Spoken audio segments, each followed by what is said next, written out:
Salutations à vous, cher public, et encore une fois, bienvenue à ce rendez-vous hebdomadaire, votre émission à travers les yeux de... Je m'appelle Michel Angelier, je suis intervenant psychosocial au Centre d'action bénévole Gascon-Percé et je travaille avec les proches aidants. Pour ce troisième rendez-vous, c'est donc à travers les yeux de Anne-Marie Maignan qu'on va voir que des fois, la proche aidance à distance, ça peut être intense et ça peut augmenter notre sentiment d'impuissance. Et nous découvrirons le pays d'Anne-Marie, Haïti. Manquez pas ça.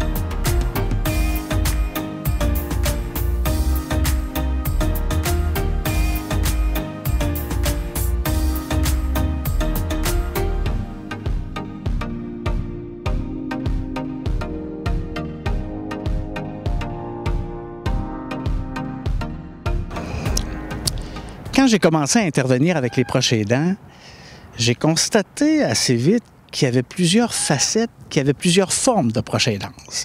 La semaine passée, on s'est permis, entre autres, de parler des parents qui sont des proches aidants de leurs enfants. Cette semaine, en lien avec notre invité, on va parler de la proche aidance à distance. On pourrait penser que des fois, les personnes qui sont loin de la personne malade sont moins impliquées. De ce que je peux observer et de ce que j'entends, souvent, c'est le contraire. La personne, souvent, est très impliquée dans la situation de la personne malade. Souvent, c'est elle qui s'occupe de l'organisation des services. C'est elle qui téléphone, qui attend des réponses, qui vérifie que tout se passe bien. Bref, des fois, on peut jouer un rôle majeur, même si on est loin de la personne qui est malade. Et là, pour travailler avec les proches aidants, pour les accompagner, c'est sûr qu'être proche aidant, quelque part, il y a du stress qui vient avec ça. Alors, j'imagine que d'être à distance, d'être plus loin, le stress augmente, là, tu sais. Imaginez, vous êtes loin, vous ne pouvez pas voir de vos yeux, vous n'êtes pas certain que tout se fait comme les choses devraient se faire, les inquiétudes sont là. Et comme le proche aidant, souvent, nomme la culpabilité comme étant une difficulté importante, là, elle est énormément grande, la culpabilité. Et bien sûr, là, il fait face à son sentiment d'impuissance. Et ça, ça peut être intense pour les personnes qui sont loin de la personne malade. Mais là, comme il y a deux côtés, deux facettes à une médaille, je suis obligé de vous parler aussi d'autres choses, un petit peu plus délicat, mais je me lance. Bref, il y a aussi ceux, et là, on n'est pas dans le jugement, on ne juge pas ces personnes-là, c'est pas ça que je veux juste nommer, parce que ça existe. Il y a aussi ceux à qui ça peut faire l'affaire d'être à l'extérieur. Ils ont une bonne justification pour dire « bien, je suis loin, je peux pas m'impliquer. Hein? » C'est des choses qui arrivent. Mais là, ce beau monde-là décide à un moment donné, je vais aller en Gaspésie visiter la personne malade. Puis là, ça arrive l'été, ça va aller à la mer, à Percé. Et là arrive le fameux phénomène que j'appelle les gérants d'estrade. Savez-vous c'est quoi ça? Ça, là, c'est ceux qui savent tout, qui chialent sur tout, puis qui font rien pour tout. Bon, j'exagère un peu, là, mais des fois, c'est pas loin de la réalité. Puis si j'en parle, c'est parce que quand eux partent, le proche aidant, des fois, il se retrouve seul, encore plus isolé, et la culpabilité est vraiment présente. La semaine passée, on a parlé de la difficulté pour certaines personnes de s'identifier comme étant des proches aidants. Je pense que c'est important des fois de nommer les choses, de reconnaître ce qu'on vit, de le ressentir. Parce que si on veut améliorer sa qualité de vie, évoluer, cheminer, s'apaiser, on sait que tout changement commence par une prise de conscience.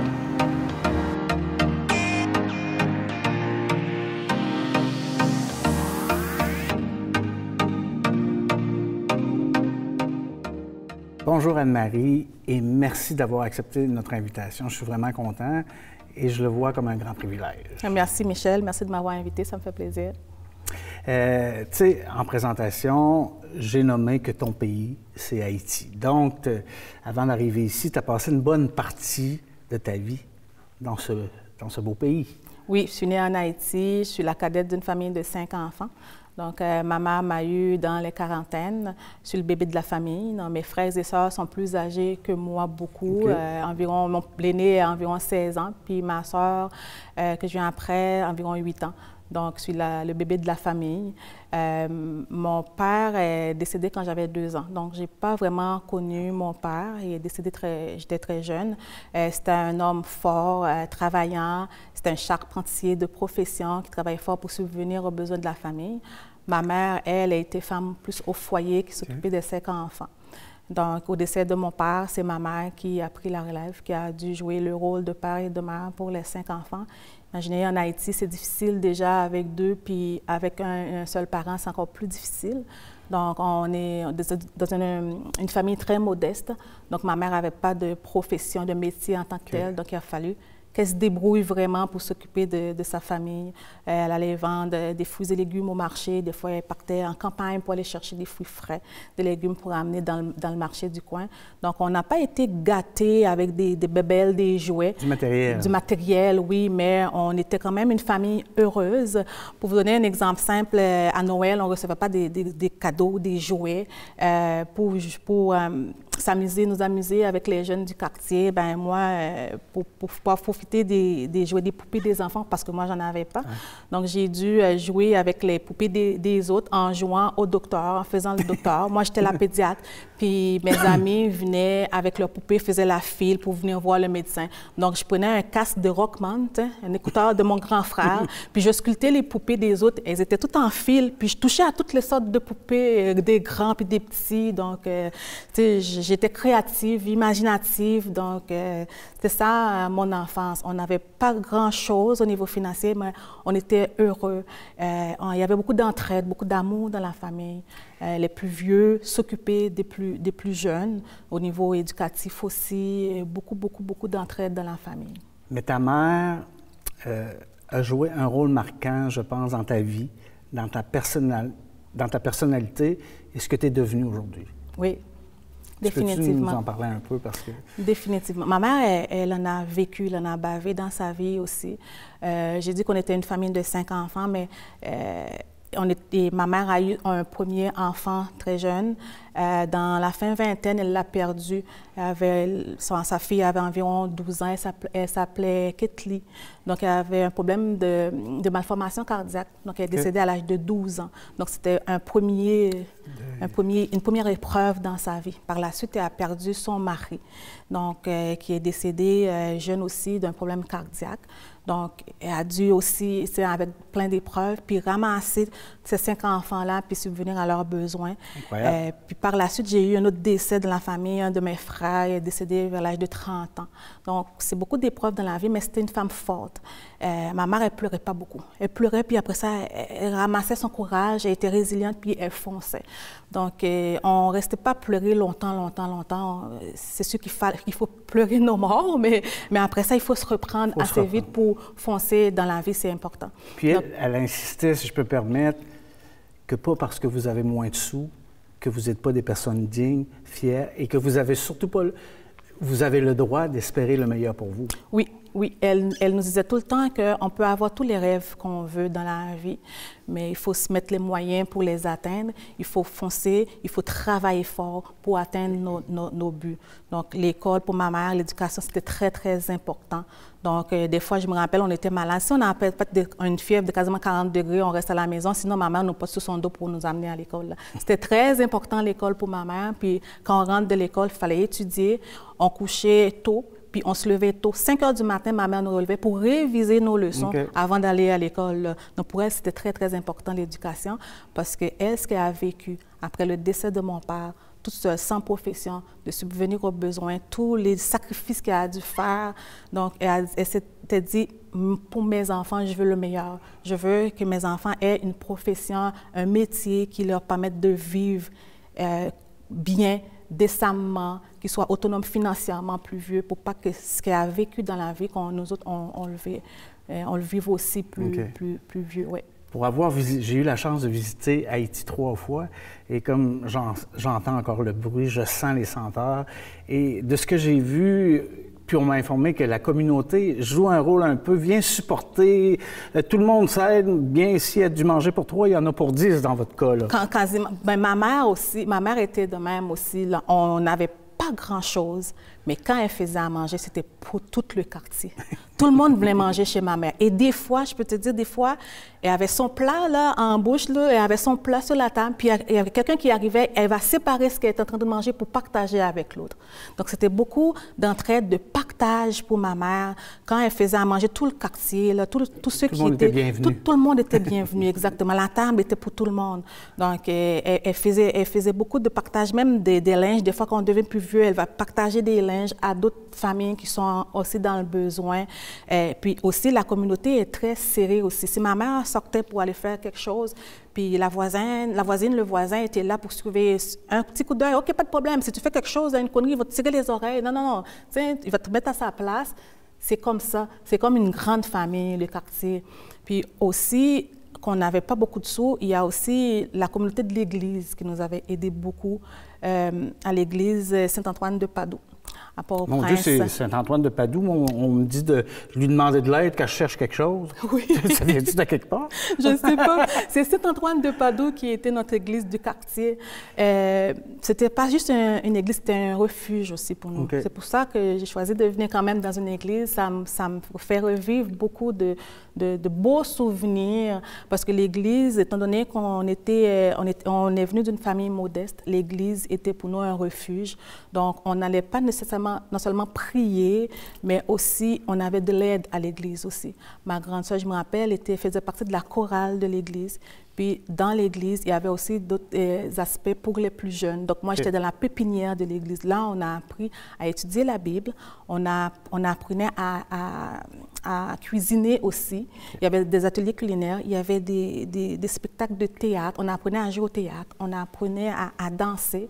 Et des fois, le dimanche à l'église, on venait dans l'allée pour amener les offrandes. On mimait les chants de l'offrande pour entrer, pour amener les paniers. Non, c'était magnifique. C'était un endroit réconfortant. C'était un endroit réconfortant. Tu as pu t'amuser sans bien matériel. Sans bien matériel. T'imaginer le meilleur. Exactement. Avoir du plaisir. Oui. Puis... effectivement. Oui. S'apaiser, dans le fond.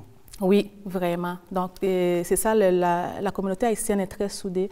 Le peuple haïtien est un peuple résilient, un peuple chaleureux, un peuple accueillant.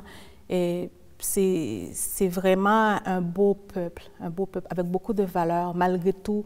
Ce qui a pu se passer et qui continue. Exactement, mais c'est un beau peuple. On retient résilience, force, courage, détermination et fierté. Fierté, beaucoup de fierté, oui.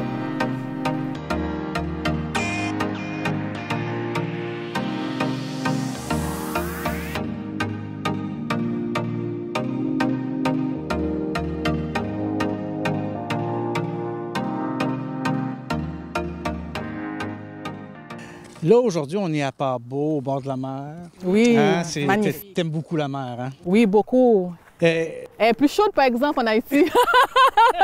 J'en doute pas 2 minutes. Moi, c'est encore difficile pour moi de me baigner là-dedans. Mais bref, si tu es ici aujourd'hui, c'est qu'à un moment donné, tu es parti d'Haïti pour émigrer au Canada et plus particulièrement à Montréal. Oui, exactement, Michel.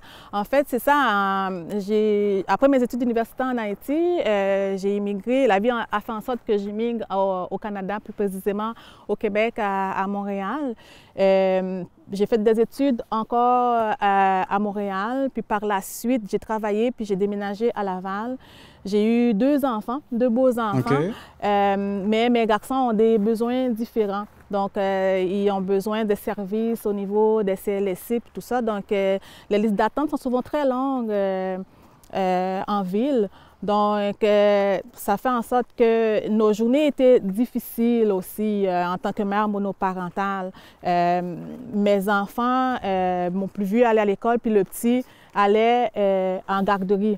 Donc, souvent, à 6h45, à l'heure où le service de garde s'ouvre à l'école, je t'attendais déjà devant la porte de l'école pour placer mon grand garçon, pour ne pas être en retard au travail, pour ne pas être pogné dans le trafic. Tu sais, hein, en ville, c'est long. Ils disent toujours, c'est proche, mais ça finit toujours par prendre 1 heure, 1h30, se rendre à quelque part. Donc, je place mon garçon à 6h45 à l'école, puis mon petit, il est au service de garde, il est à la garderie à Montréal, pas trop loin de mon travail, donc je place mon petit à la garderie, puis ensuite je m'en vais au travail. Mais pour le chemin de retour, que je le veuille ou non, je vais être poignée dans le trafic pareil. Même chose. Donc, mon grand garçon était le plus souvent le premier arrivé à l'école, puis dans les derniers à quitter l'école. Ça faisait des longues journées pour des enfants, c'est fatigant. Puis arriver à la maison, c'est pas de tout repos. Il faut faire le souper, il faut amener dans des cours parascolaires, soccer ou natation ou le scout, ou des fois c'est des thérapies pour les enfants. Donc ça faisait des grosses journées. Puis à un moment donné, j'ai eu l'idée de quitter la grande ville à cause que, plein de problèmes. Donc, j'ai eu l'idée de quitter la grande ville de Montréal pour aller m'installer en région. Peu importe la région, mais je voulais m'installer en région. Bon, bien là, c'est bien sûr que je suis curieux de savoir qu'est-ce qui a fait que tu arrives ici à Port-Beau. À Port-Beau, pourquoi Port-Beau? C'est une belle petite anecdote, en fait, parce que quand j'ai pris la décision de quitter la grande ville, j'ai envoyé des CV partout, dans toutes les régions. Je voulais rester au Québec, dans peu importe la région, pour avoir une meilleure qualité de vie avec mes enfants, puis aussi avoir des services aussi pour eux autres, plus rapidement. Donc, j'ai envoyé mes CV partout. J'ai envoyé des CV en Gaspésie, dans le site de la Gaspésie. Puis, à un moment donné, j'ai reçu un courriel de retour pour me confirmer que mon CV a bien été reçu. Dans le site, j'ai lu Gaspésie. J'ai dit, là, c'est pas grave, ils ne m'appelleront même pas. Non, 2 jours plus tard, on m'appelle pour une entrevue en Gaspésie. Là, c'est là que j'ai vu que c'était comme 10 heures de route de Montréal. 12 heures, oui, on peut dire 12. De route de Montréal. Donc, c'est ça. Donc, je suis venue pour la première fois pour passer mon entrevue à Gaspé avec le site de la Gaspésie. Puis par la suite, ils m'ont appelé pour me dire que j'avais le poste. Donc, j'avais le choix entre Gaspé et Chandler. Donc, j'ai dit, garde, moi, je viens de Laval, là. Gaspé ou Chandler, pour moi, ça fait aucune différence. Je connaissais même pas la distance. Tu sais. J'ai dit, Gaspé, Chandler, je suis en Gaspésie, il n'y a pas de problème, donnez-moi ce que vous voulez. Donc, je suis arrivée à Chandler, donc c'est ça. Là, maintenant, j'ai une petite maison à Port-Beau, donc je suis installée à Port-Beau, donc c'est la belle vie. On aime ça. Puis mes enfants ont trouvé quand même des services à proximité, pas de trafic. On a du temps pour nous, du temps de qualité pour les enfants. Après le travail, on peut aller prendre des marches, on peut aller faire de la raquette. Tu sais, c'est formidable. On a une belle vie.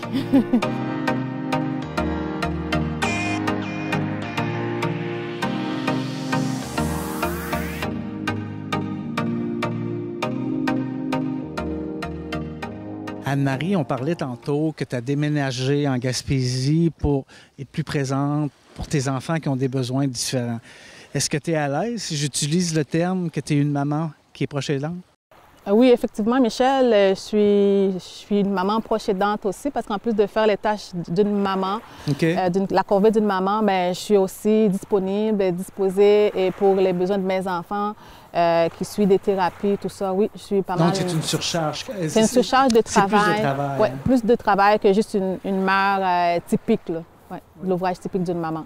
Puis là, la vie étant ce qu'elle est, ta maman, ton inspiration, celle qui fait aujourd'hui que tu es la femme que tu es, on lui annonce qu'elle a un diagnostic d'Alzheimer. Oui. J'imagine que, ouais. Ça a été un coup dur pour nous tous, là, pour la famille, mes frères et sœurs, parce que voir la femme forte, vaillante, travaillante, qu'elle était, perdre sa capacité cognitive au jour le jour, ça nous affecte beaucoup, beaucoup. Et c'est bien malheureux parce qu'on n'est pas proche d'elle. Elle vit en Floride avec ma sœur. Donc ça fait qu'à distance, on vit je ne peux pas dire que c'est une tragédie, mais on le vit, cette maladie-là avec elle à distance et ça nous affecte beaucoup. On se sent impuissant et en même temps préoccupé, inquiet, mais on est à distance. Par contre, on a toujours été très soudés. Il y a beaucoup de monde, c'est la pandémie qui a fait en sorte que les gens se parlent souvent avec leur famille éloignée. À cause des médias. C'est ça, mais nous autres, on était déjà très proches avec ma mère, les frères et sœurs, on se parlait tout le temps. Donc ma mère, elle nous parle tout le temps. Puis on a tout le temps de contact, on se parle tout le temps. Même des fois, c'est elle, quand il y a des petits litiges avec ma soeur, elle va me dire « Appelle Anne-Marie », puis elle va m'appeler. Puis des fois, c'est ça, parce que j'ai été la dernière à quitter le nid familial aussi, donc on a un lien serré, j'ai un lien serré avec ma mère. Mais là, cette mère-là, avec toute la force qu'on lui connaît, malgré le diagnostic, la maladie qui prend de la place de plus en plus, décide, madame, de faire un voyage et d'aller visiter ses enfants un peu partout. Ben oui, ma mère a voulu faire un dernier voyage avant de perdre toutes ses capacités. Donc, elle a voulu faire un dernier voyage pour visiter ses enfants et ses petits-enfants parce qu'on n'est pas tous dans le même pays. Ma soeur est en Floride, mon frère est à Georgia, Atlanta, puis j'ai un frère qui est sur la rive sud de Montréal, puis moi, je suis en Gaspésie. Donc, elle a voulu faire une dernière visite à ses enfants et ses petits-enfants. Elle a voulu voyager seule en plus. Elle a fait le voyage seule, Anne-Marie. Elle a fait le voyage seule, toute seule. J'en reviens pas. Donc, mais oui, on a contribué ensemble, les quatre, pour payer le voyage, puis aussi payer un forfait pour qu'une hôtesse de l'avion prenne soin d'elle, l'accompagne là-dedans dans le voyage. Donc, ça a fait qu'elle a pu venir nous rendre visite et venir à Montréal, venir me voir en Gaspésie, aller voir mon frère à Georgia. Oui, elle est venue à Pabo, ma mère a fait le voyage de Montréal. Elle est venue passer 1 mois et demi avec moi à Pabo, en Gaspésie, oui. Elle est venue passer, on a passé un mois magnifique, visiter Rocher-Percé, aller à Gaspé, visiter partout. On a même été à Rimouski. On s'est gâtés, on a pris des massages, des bêtes de spa, de la piscine. Tu sais, parce qu'elle ne savait pas si c'était pas son dernier voyage, donc on en a profité avec les petits-enfants. Puis c'était merveilleux, oui. Elle a vraiment aimé, apprécié ça. Bon, tu le sais, on en a parlé. Tu m'as dit, oui, la maladie s'aggrave, avance à tous les jours. Puis il y a des peurs qui viennent avec ça. Et toi, tu en as une que tu m'as nommée d'emblée. Est-ce que tu pourrais nous la parler? Bien, en fait, c'est la peur qu'elle ne me reconnaisse plus. La peur qu'elle ne reconnaisse plus ma voix. C'est qu'elle ne puisse plus m'identifier quand je lui parle au téléphone. Qu'elle ne puisse plus m'identifier si je vais la voir. Ne plus reconnaître ses petits-enfants. Ça, c'est très difficile. C'est ma plus grande peur, oui. Ouais. Voir la femme vaillante, forte, s'en aller tranquillement, ça c'est comme, ouais, c'est dur. C'est dur de la voir aller. Puis tu sais, on a abordé, avec toi, j'ai abordé la mort, tout ça, qu'est-ce qu'on a discuté ensemble sur la mort en général, puis on en est venu, si ta mère part avant toi, parce que ça se peut qu'on part avant eux. Oui, effectivement. La vie étant ce qu'elle est. Oui. Bref, mais tu m'as surpris que tu m'as répondu, quand ta mère va partir, moi, je me suis dit, ça va être un drame. Tu peux-tu nous parler un peu de c'est sûr que quand ça va être un vide, c'est sûr, mais en même temps, avec tout ce qu'elle nous a inculqué, les valeurs, la voir aller, la force de la femme combative, tout ce qu'elle nous a transmis comme héritage, bien, c'est sûr qu'on va garder une grande partie d'elle avec nous, chacun. Vraiment une grande partie. Et ma mère, elle va tout le temps être présente dans nos cœurs, en nous-mêmes, par tous nos gestes. Et à travers les épreuves, on va penser à elle, on va prendre toute cette force-là, puis on va aller de l'avant parce qu'elle disait tout le temps, vraiment, il faut aller de l'avant. On ramasse, on pleure, puis après ça, on ramasse, on avance. Pleure, on avance. On avance par la suite, la tête haute, on avance par la suite. Oui. Puis, il y a une phrase qu'elle t'a apprise très jeune et je pense qu'aujourd'hui encore, tu l'utilises, cette phrase-là, et tu la mets en application et tu vas nous faire l'honneur de la dire en créole pour commencer. Oui, ma mère me disait tout le temps en créole, quand on prend la peine pour faire un bagaille, fais-le bien. Ça veut dire en français, quand tu prends la peine de faire quelque chose, fais-le comme il faut. Le temps pour bien le faire. Oui. Merci Anne-Marie. Merci Michel.